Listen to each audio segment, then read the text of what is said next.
10 shot towards the end, but yeah, I mean, didn't execute too well with the ball. खूबसूरत होती है, इसीलिए मेरे पूरे परिवार के सदस्य हैं, तो मेरे लिए कोई ऐसा खिलाड़ी नहीं जो मेरा फेवरेट हो। हेलो गाइस, तो कैसे हैं आप लोग? आई होप आप लोग अच्छे होंगे। जी हमारे दोस्तों, तो आप सबके लिए फिर से एक न्यू वीडियो लेके आ गया हूँ।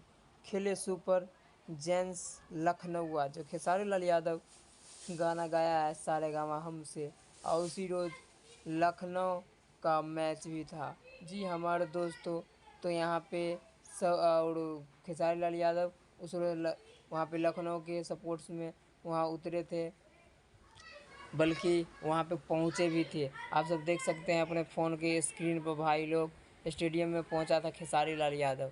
तो और लोगों का मानना है खेसारी लखनऊ के लिए ये गाना शुभ साबित नहीं हुआ। तो आप सबको कैसा लगा? अगर क्या लग रहा है कमेंट में आप सब बताइए। फिर मिलते हैं नेक्स्ट वीडियो में, तब तक के लिए बाय।